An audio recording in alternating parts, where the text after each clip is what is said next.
బాన్సువాడ నియోజకవర్గంలో అరాచక పాలన కొనసాగుతున్న ఈ పోచారం కుటుంబ సభ్యుల అకృత్యాలకు విసిగి వేసారిన ప్రజలు కమలం పార్టీ వైపు చూస్తున్నారని బాన్సువాడ నియోజకవర్గ అభ్యర్థి ఎండల లక్ష్మీనారాయణ అన్నారు. ముఖ్యంగా బాన్సువాడలో ఇసుక మొరం మాఫియా విచ్చలవిడిగా కొనసాగుతుందని బీజేపీ ప్రభుత్వం అధికారంలోకి వచ్చిన తర్వాత వీటిపై చర్యలు తీసుకుంటున్నామంటున్న ఎండల లక్ష్మీనారాయణతో మా నిజామాబాద్ ప్రతినిధి Naveen face to face. Kamareddy జిల్లా బాన్సువాడ నియోజకవర్గంలో ఇటు బీజేపీ ప్రచారంలో ముందు దూసుకెళ్తుంది. ఆ పార్టీకి చెందిన బట్టి ఎండ లక్ష్మీనారాయణ గారు ఇంటింటికి ప్రచారం చేస్తూ తమకు ఓటేయాలని చెప్తున్న పరిస్థితి మాత్రం కనిపిస్తుంది. అయితే దీనిపై మాత్రం మాట్లాడడానికి ఎండ లక్ష్మీనారాయణ గారు అడిగి మరిన్ని తెలుసుకుందాం. చెప్పండి, బాన్సువాడలో ప్రచారం కొన్ని రోజులుగా చేపడుతున్నారు, ప్రజల నుండి ఎలా ఉంది స్పందన? చాలా మంచి స్పందన ప్రజల నుంచి ఉంది. బ్రహ్మాండమైనటువంటి విశ్వాసాన్ని అటు ఈ నియోజకవర్గంలో ఇన్ని రోజులుగా పోచారం చెవులైతే కొడుకులు కొమ్ములైనరు, కొమ్ములు ప్రజలను ప్రజలు మరి బెంబెత్తిపోతున్నటువంటి పరిస్థితుల్లో అలా నిలదీసేటువంటి వ్యక్తి, అలా అడ్డుకునేటువంటి వ్యక్తి, అనుభవజ్ఞుడైనటువంటి వ్యక్తి, అవినీతి మచ్చలేనటువంటి వ్యక్తి, అవినీతికి ఎదురుగా పోరాడేటువంటి తత్వం ఉన్నటువంటి వ్యక్తిని భారతీయ జనతా పార్టీ అభ్యర్థిగా ఇచ్చిందని వాళ్ళందరూ కూడా సంతోషపడుతున్నారు, స్వాగతిస్తున్నారు. మరి హారతిస్తూ ఏది బొట్టు పెడుతున్నారు, బొట్టు పెట్టి చక్కెర తినిపిస్తున్నారు. ఈ రకంగా వాళ్ళు స్వాగతిస్తున్నందుకు వాళ్ళకు హృదయపూర్వకమైనటువంటి ధన్యవాదాలు తెలియజేస్తాను. ఇక్కడ మీ దగ్గర డబుల్ బెడ్రూమ్లు ఇక్కడ ఏర్పాటు ఇచ్చాము, అందరికీ ఎంతో బాన్సువాడ కూడా అభివృద్ధి చేశామని చెప్పి కూడా చెప్తున్నారు కదా. డబుల్ బెడ్రూములు ఇక్కడ పైసలు ఇచ్చిన వాళ్ళకి కొందరికి ఇచ్చారు, వాళ్ళ దగ్గర ఉన్న కొందరికి రాసి ఇచ్చారు. పట్టా ఇయ్యలేదు.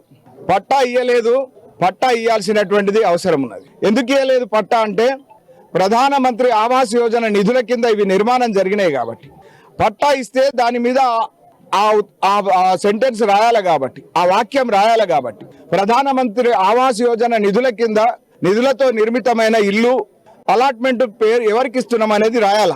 అది రాసి టైటిల్ ఆ పాస్బుక్ ఆ బుక్ తయారు చేసి ఇవ్వాలి వాళ్ళకు. అది ఇవ్వలేదు.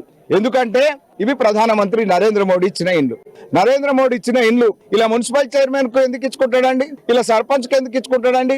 ఇలా ఇంట్లో ఉన్నోళ్ళే అర్హుల? గరీబు ఎవరైతే టెంట్ల కింద ఉన్నారు, రేకుల కింద ఉన్నారు, టార్పాలిన్లు కప్పుకొని ఇళ్లలో ఊర్సే ఇళ్లలో ఉన్నారు, వెనకటికి 100 సంవత్సరాల కింద కట్టిన ఇళ్లకు వాళ్ళందరికీ ఇండ్లు ఇప్పిస్తాం. ఖచ్చితంగా ప్రధానమంత్రి ఆవాస్ యోజన కింద ఈయన ఈ 9.5 సంవత్సరాలలో ఎన్ని ఇండ్లు ఇచ్చిండో 5 ఏళ్లలో అంతకు రెట్టింపు ఇండ్లు ఇస్తా అని చెప్పి తెలియజేస్తాం. ప్రధాన పార్టీలు కూడా మేనిఫెస్టోతో ప్రజల వద్దకు వెళ్తున్నాయి, ప్రజలకు ఇది చేస్తామని చెప్తున్నారు. కానీ బీజేపీ పార్టీ ఇంతవరకు మేనిఫెస్టో లేదు. ఏ హామీలతో మీ ప్రజల ముందుకు వెళ్తున్నారు అంటే చాలా స్పష్టంగా ఇవాళ ప్రజలకు తెలియజేస్తాం. లాంగ్ పెండింగ్ ఇష్యూ, దాని విషయంలో దేశ ప్రధానమంత్రి బాధ్యత తీసుకున్నటువంటి విషయాన్ని, ఎస్సీ వర్గీకరణ విషయం మీకు తెలుసు. ఆ విషయంలో మరి అదే రకంగా ఇది ఇస్తాం అది ఇస్తాం, ఆయన ఇచ్చేది ఏంది, ఆయన తీసుకునేది ఏంది? సామాజిక తెలంగాణ ముఖ్యమంత్రినే ఈ బడుగు బలహీన వర్గాల నుంచి ఇస్తామని చెప్పి ప్రజల ముందుకు వెళ్తున్నాం. ఏమిచ్చేది అవసరాలను బట్టి, మరి ఏమిచ్చేది నిర్ణయించుకునే అధికారాన్నే ఇస్తామంటున్నాం. ప్రజలను అధికారం మీరు పుచ్చుకోండి అని చెప్పి తెలియజేస్తా ఉన్నాం. ప్రధాన పార్టీలకు బీఆర్ఎస్ ఉన్నది, కాంగ్రెస్ పార్టీ, ఏ పార్టీ మీకు ప్రధాన పోటీ అనుకుంటారు? వచ్చే ఎన్నికల్లో ఎంత మెజార్టీ గెలిచే అవకాశం ఉంది?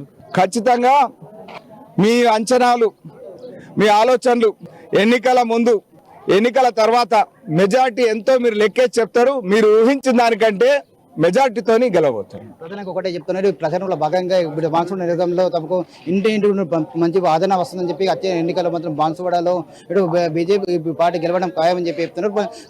ముఖ్యంగా ప్రజల ప్రభుత్వం వస్తుందని చెప్పి కూడా ఎండ లక్ష్మీ ధీమా వ్యక్తం చేస్తున్న పరిస్థితి మాత్రం కనిపిస్తుంది. కెమెరామెన్ మైపల్తో నవీన్, అమ్మానుస్, బాన్సువాడ.